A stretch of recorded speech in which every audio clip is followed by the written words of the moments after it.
Keep practicing upon arising until asleep.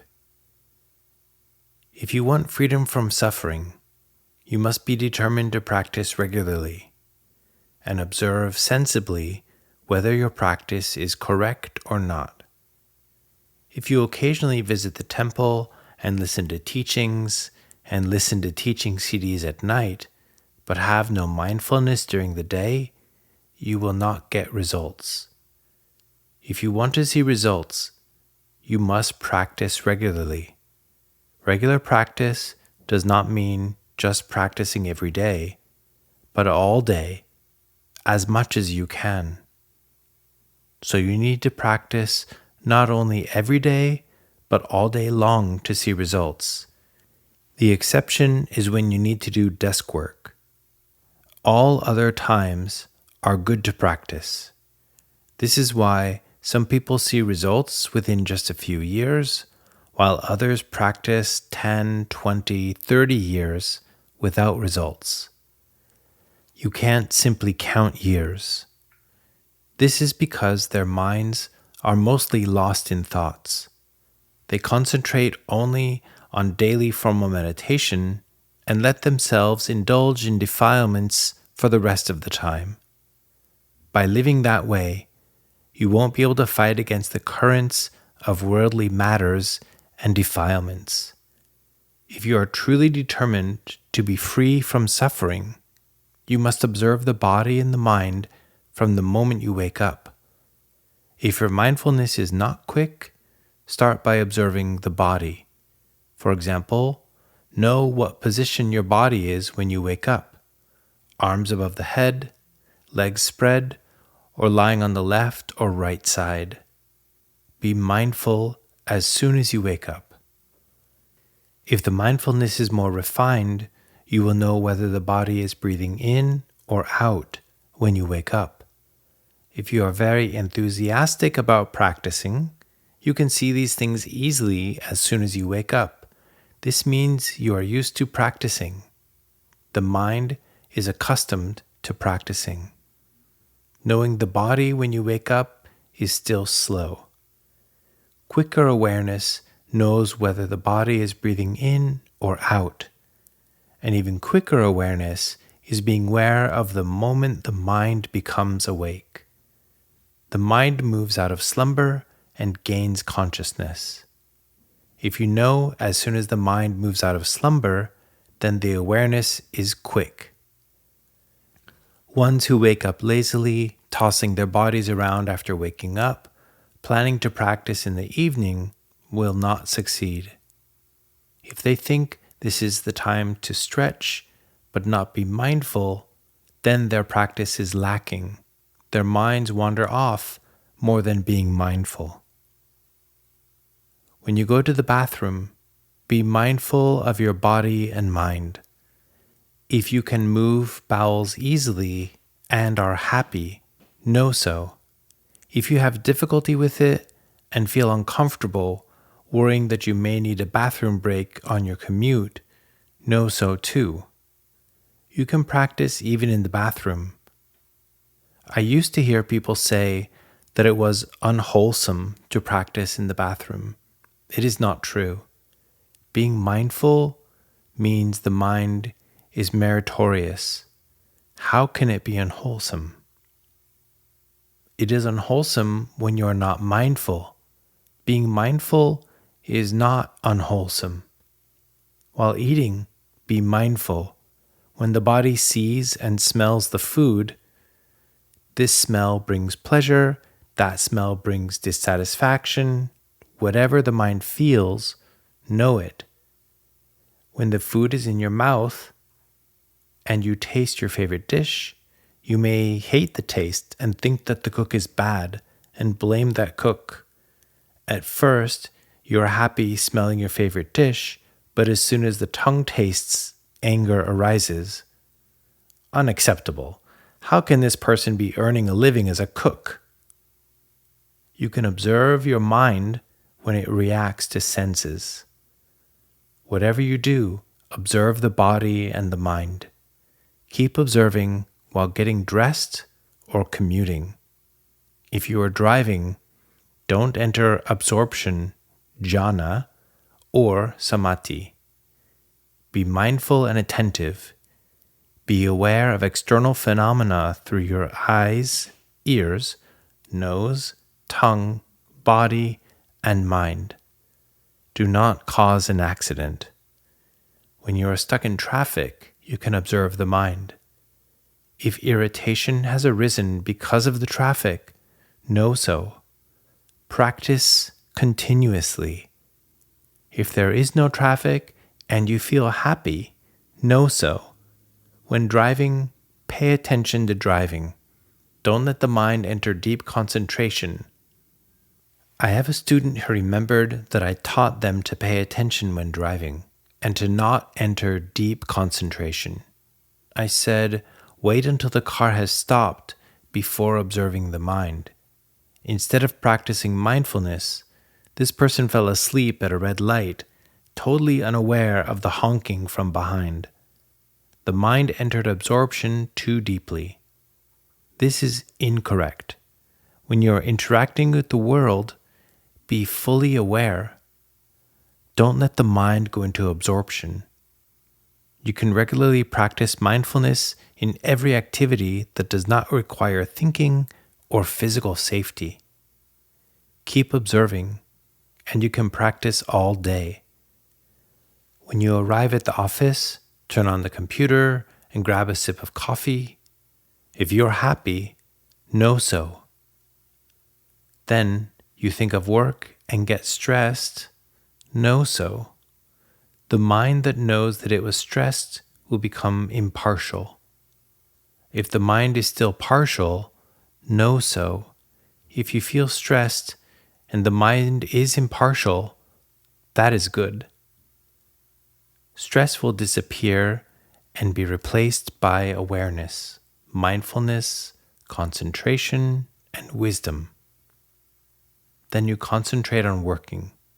If you become bored, tired, frustrated, know so. Embed mindfulness practices in activities as much as possible. After work, return home. Don't go out drinking. The Buddha called this apayamukha, the gateway to ruins. We are his students, so we refrain from it. Those who are not may go, but that is their business. Everyone has their own kamma. When we are done with our work, we go home, take a shower, take some rest to gain some energy, then we practice doing sitting or walking meditation. Every day, we start practicing as soon as we are awake.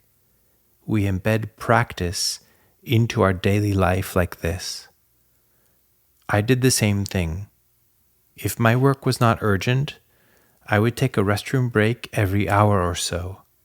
I did not go somewhere else because it would look strange. When I was walking to the restroom, I observed how the body and the mind worked. I could embed around 5 minutes of practice into an hour of my daily life. In 12 hours, I had already practiced for an hour, 5 times 12 being 60. This is significant. Every day we waste so much time and complain we are not successful in practicing. We actually practice so little. If we embed the practice into our daily life, we can practice a lot in a day. We will not have to say we do not have time to practice. Luangpu Dun said, if there is time to breathe, then there is time to practice. If we do not breathe, that means we are dead and unable to practice. So, having no time to practice is an excuse.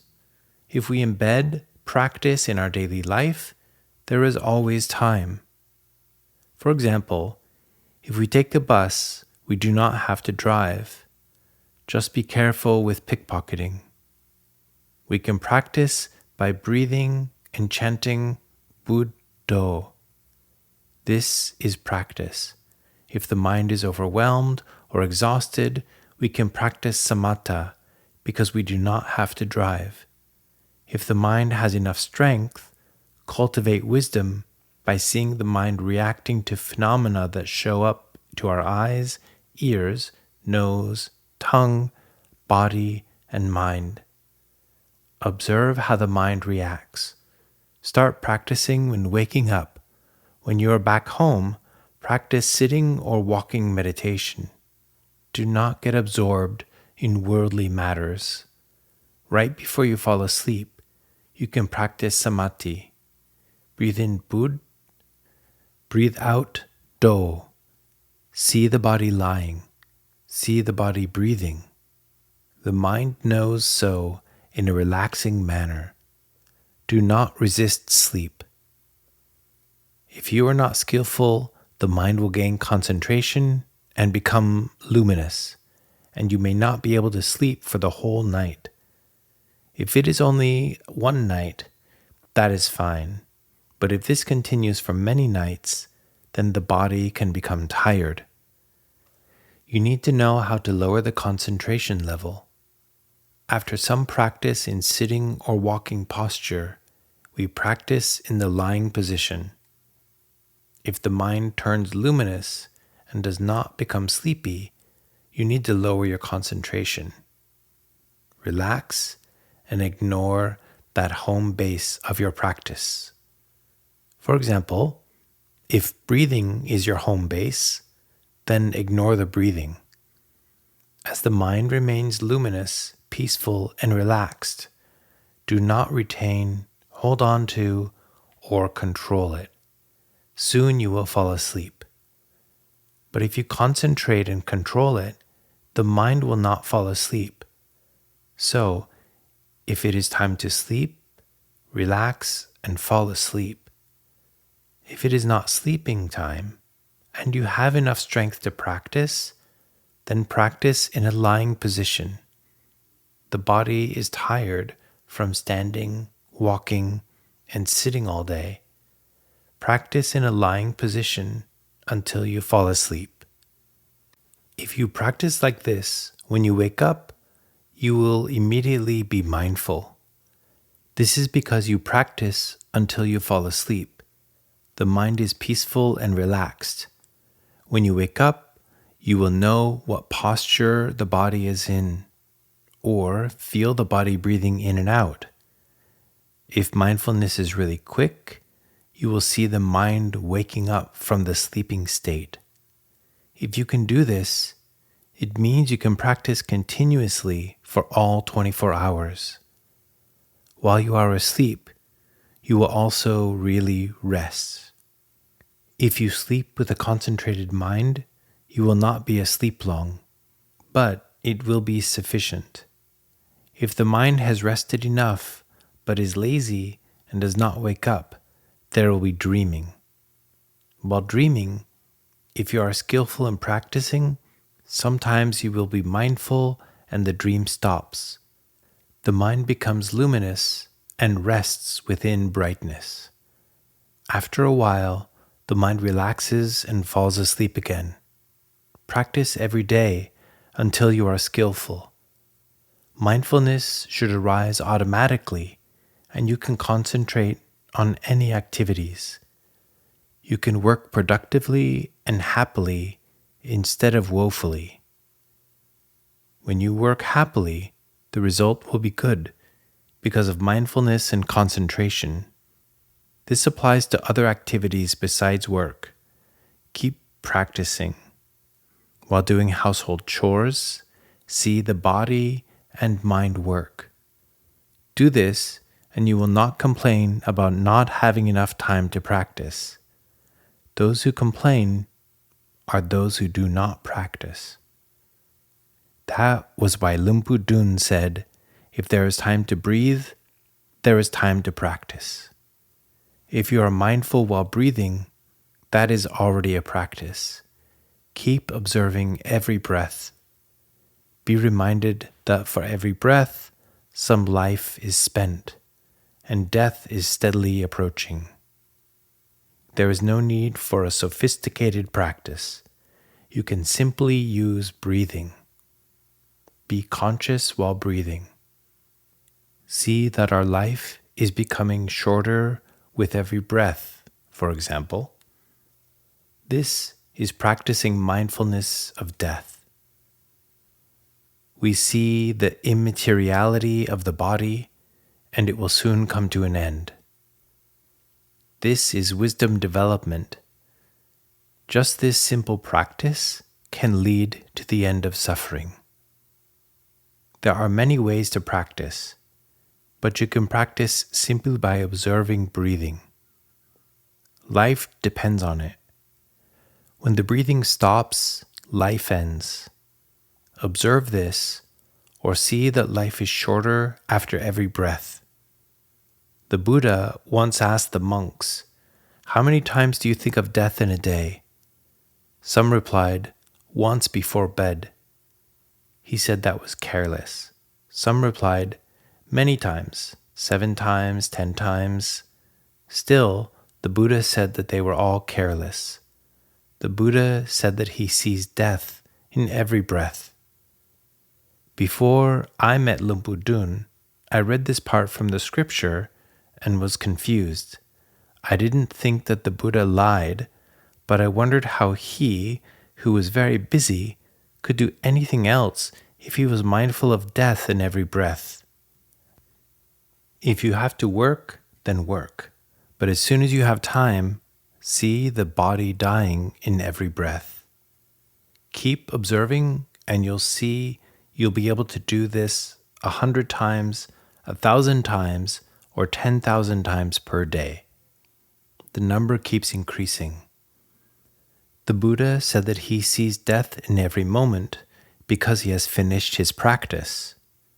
His mind resides with the Dhamma element.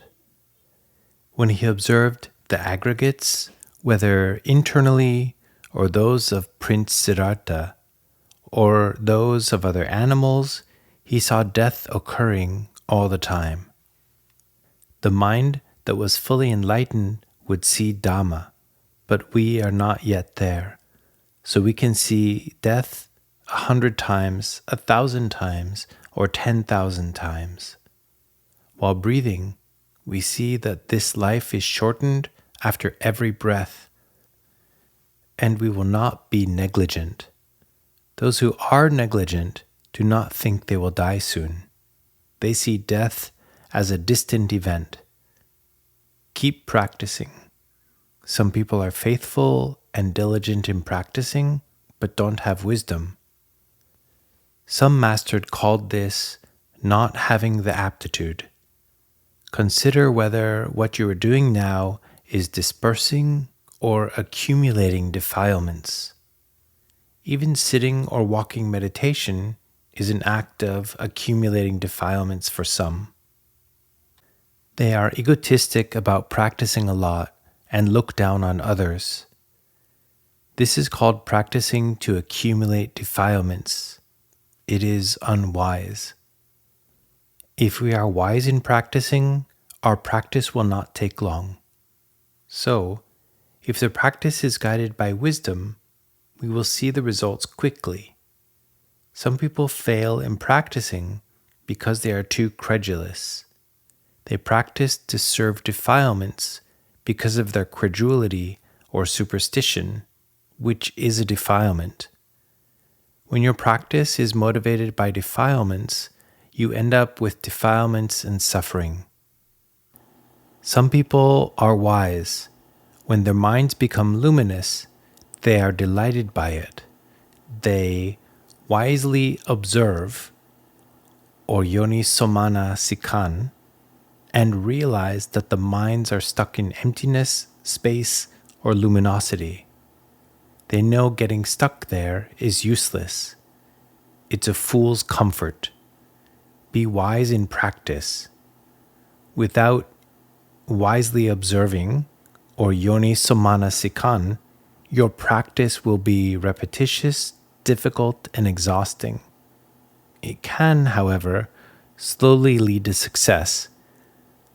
But with yoni-somana sikan, you can progress faster. Yoni-somana sikan, however, does not mean thinking analytically. It is observing whether the current practice is for reducing defilements and cultivating merits or not. Observe yourself. Some people have Buddhist Lent season resolutions, forcing themselves to do this and that. If you have yoniso manasikhan, you can observe why you do so. Some monks intend to follow some ascetic practices.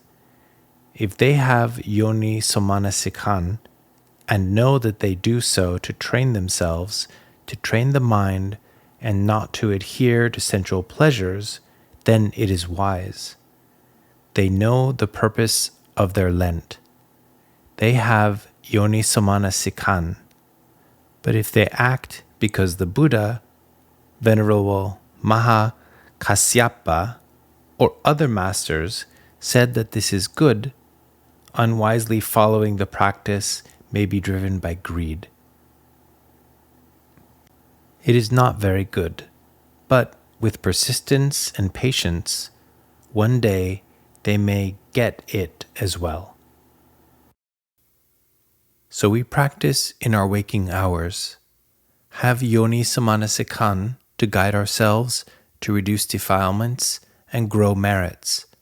Merits are non-greed, non-aversion, and non-delusion. Demerits are greed, aversion, and delusion. We observe whether we are cultivating greed, aversion, and delusion, or the opposite. When our mind is too greedy, we may need a little help. Just being mindful or cultivating wisdom may not be sufficient, so we need to practice by giving and donating. If the mind is so stingy, we give assistance to others and materials. The mind will develop. Stinginess and demerits will decrease. At first, when we give away clothing or food to the needy, the mind might be tainted with defilements. We are greedy to gain merits from giving and aim to be rich in the next life. But if we give and feel the joy of giving, this is meritorious. Merits bring happiness. When we see the recipients happy, we feel fulfilled. We do good deeds not for our own benefits. Instead, we find that as soon as we do good deeds, happiness arises. Those who receive are also happy. We see that fulfillment grows in our mind, and we feel that it is something we should do. The deed makes ourselves and others happy. We do not do it to be egoistic, dominant, or to become richer than others. The mind will gradually develop this way. At first, it is okay to let defilements drive us to do good deeds. But keep observing. When we do good deeds, we feel happiness. Some of us may notice happiness when we save fishes' lives from the cellar. But some people go fishing and feel happy when they make a catch, but the fish does not share the happiness. When we buy fish from the seller, we, the fish, and the seller are all happy. Happiness spreads widely.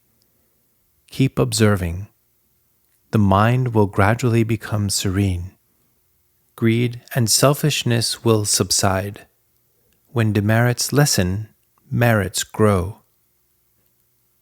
Those who are full of anger and agitation can practice by learning to look at others with kindness and empathy. This will allow compassion to replace anger. Many masters were hot-tempered. After they had become arahants, their minds were so full of compassion, even more than ordinary people or other monks. Their minds had reversed from excessive demerits to merits, from severe anger to vigorous compassion. Their kind-heartedness spread out and made us feel peaceful just by thinking of them. Many masters were like that. They lived with the unbounded state of compassion, not the sublime state. The sublime compassion is like parents loving their children. It is limited to a target group. But the unbounded state of compassion has no limit. Unbounded compassion extends to all living creatures and even former enemies. It sympathizes with their sufferings as well as its own. Some people have compassion for others, but forget themselves. Do not forget that you are also a creature, so compassion will be thorough. Practice every day. Start when you wake up. Follow the 5 precepts. Practice until you fall asleep. You will not complain that you do not have time to practice because you practice almost all day. There was an old study showing that for an 8 to 10 hour workday, knowledge work occurs for only 4.5 hours. The rest of the time is spent lost in thoughts. How many hours are we awake? Let's say we sleep for 8 hours. Then we are awake for 16 hours. Of that, 4 to 4.5 hours is spent for work. There are 10 plus hours to practice mindfulness. We will not say that we do not have time to practice. We will not complain why others get results quicker than us either. Those who have practiced for years but are not productive perhaps practice for 30 minutes before bedtime. The rest of the day, the mind was lost in thoughts. How can they develop compared to those who practice 10 plus hours a day? So, no need to be jealous of others if they practice well. There are 2 reasons why some excel at mindfulness practice. 1, they have already practiced a lot. It is like a vase that is almost full. It takes just a bit more water to be full. For those who have never practiced, they have to accumulate. So previous merits can help the practice. 2, current merits matter.